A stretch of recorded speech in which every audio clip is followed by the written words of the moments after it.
So the best way to prevent a future Russian attack against Ukraine is to build a strong Ukrainian military. Well, actually, it's for Ukraine to be admitted to NATO, but unfortunately, I don't think that's probably in the cards anytime soon. So a strong military it is, and that includes a new modern air force full of Gripens from Sweden and now 100 Rafales from France. This record-setting arms deal was announced last week, marking a major commitment by France to Ukrainian and European security. To get into the details of this agreement, we're joined today by the French Foreign Ministry Spokesperson, Pascal Confavreux.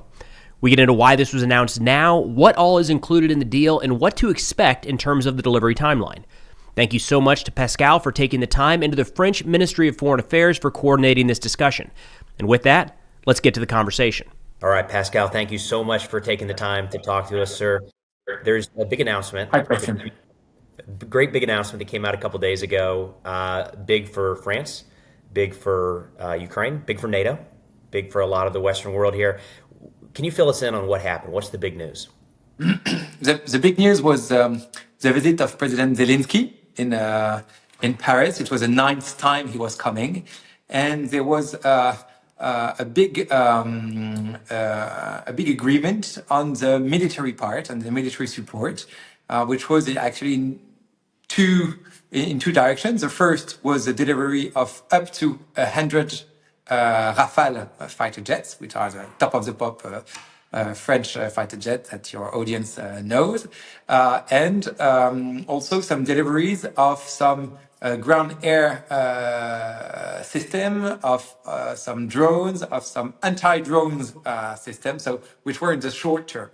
So it's a big thing because what was the meaning of all that? The meaning was okay, we are here to stand for Ukraine as long as it's needed, and that there is no fatigue in our support, and that the first time for us it is the biggest construct for the Rafale. And I think that's the part that we'll be most interested in, because first off, we love, it's great seeing any country, especially within NATO, stepping up to provide more weaponry for Ukraine as they continue to try to fight back against Russia. And the ground components, the drones, the counter-drone technology, all great, air defense, that's kind of in line with what we've seen. But the Rafale announcement is huge. Why now? What led to that happening now? It's now, but it's also for the long term. We're Sure. playing the long term here. It's on 10 years that this letter of intention is written, is signed, and the goal is to help the regeneration of the Ukrainian army. If we want a lasting peace in the end, we need to have a strong Ukrainian army that will deter Russia from future invasion. I don't know what will look like the ceasefire, or what a peace deal will look like. We are here to support that when Ukraine enters a negotiation, it enters with the best hand possible. That's all the short-term financial or military support. But this long-term support, it's okay. When there is that, we will need to have a strong Ukrainian army that will have this capacity of to have a strong fleet of fighter jets, and so that's where we are.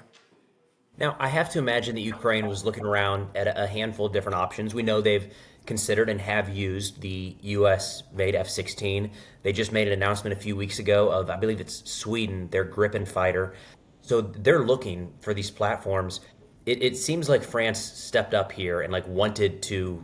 It doesn't feel like you were drug into this. You wanted to step forward and make this offer. I guess the same question: why? Because this is pretty significant. Yeah, because we are. No one has to hesitate about what we want for Ukraine. There is here clearly an aggressor, which is Russia in February 2022, and a country which is on the other part, and so a country which wants peace. And so that's why we are selling them the best equipment we have. So if I understand correctly, this is a letter of intent. So this is not a donation. These are not planes No, being it's not a donation. they're going to be purchasing these over 10 years, correct? Yeah. Okay. It's not taken on our forces. It's not like among we take the Rafale that are already in our French military and send them or give them. No, because we of course have to keep the highest level of capacity for our own military, and it is no, it will be sold, and so it has to be produced. So it's also an industrial bet for Dassault, which is the owner and the producer of this Rafale. Yeah.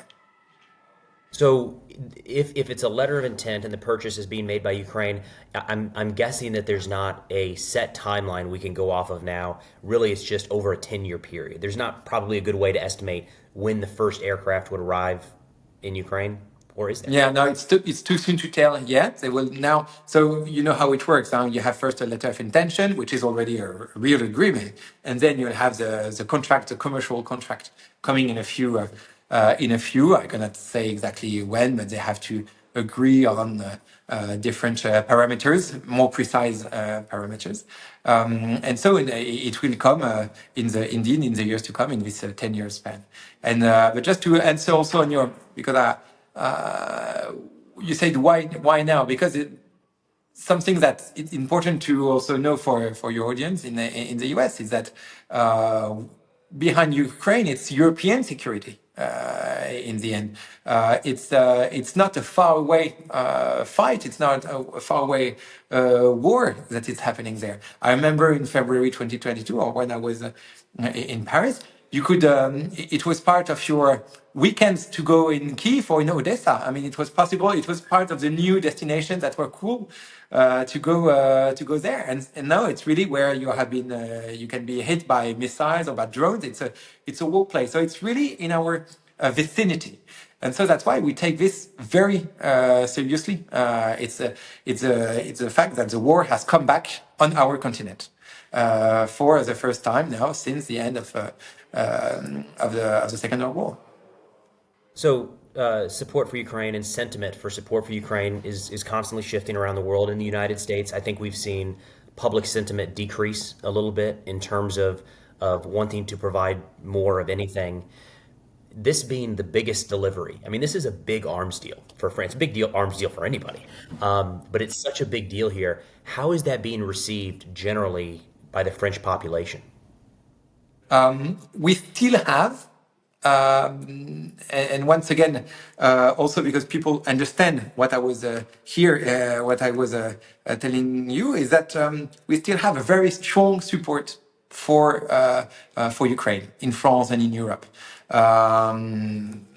The opinion polls are sometimes a bit changing, but the vast majority remains very supportive of that because it's people that we know, people that are not far, and we understand that that is what is at stake behind it.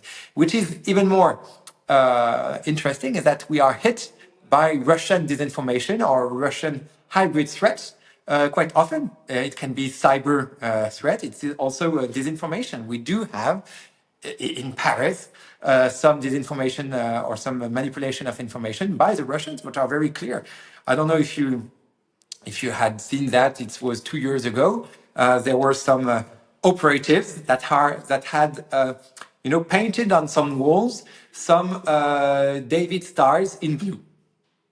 Okay, you say why? It was in the middle of the night, and then in the following morning, many accounts on social networks and some fake newspapers or some kind of Russian-owned newspapers had taken up the story, and everyone in France had seen that, and it was very surprising because everyone was saying, "Okay, why this? Why people were painting that during the night and so on?" And so it had no real meaning, but it was raising questions. Okay, is this a Muslim community that is targeting the Jewish French community, or is it a Jewish French community that wants to say? So it was just a fact to try to bring a kind of taking communities against each other in our country. And there has been an inquiry and something, and we have seen that it was coming from Russian threats, actually. And this has been documented on other parts. We have so we have a body in France which is called Viginum, which is doing some inquiries on that, and that has made public many documents on disinformation campaigns targeting France, targeting other European countries, but targeting France because of the French support for Ukraine, basically. And part of this disinformation is to try to put together, to put against, communities against each other, and to, in the way to have a decrease of the support for Ukraine in our country. And so a part of our common fight also is to put that in the public sphere, to expose this disinformation campaign, and also to expose why we think it's a good thing to support Ukraine. So it was a long answer to your question, but to say that we still have a very important and strong support for Ukraine because people understand it. Of course, you do have debate on that, and which is normal. We are in democracies, but we still have a strong support, which is in our in our minds, important and facing even some direct Russian threats. Yeah. So when looking at the letter of intent, one of the big questions when it comes to all of this new equipment, there's been some incredible memes that have come out about the wide array of technology that Ukraine has had to learn. 17 different types of tanks and 27 different aircraft, and they've done it. It's been incredible. They've kind of defied all odds in that regard. But training and maintenance is going to be a big component for any new platform that arrives, especially when you're talking about 100 new fighters. Is that a part of this new agreement, or can you talk about that? What does it look like? Yeah.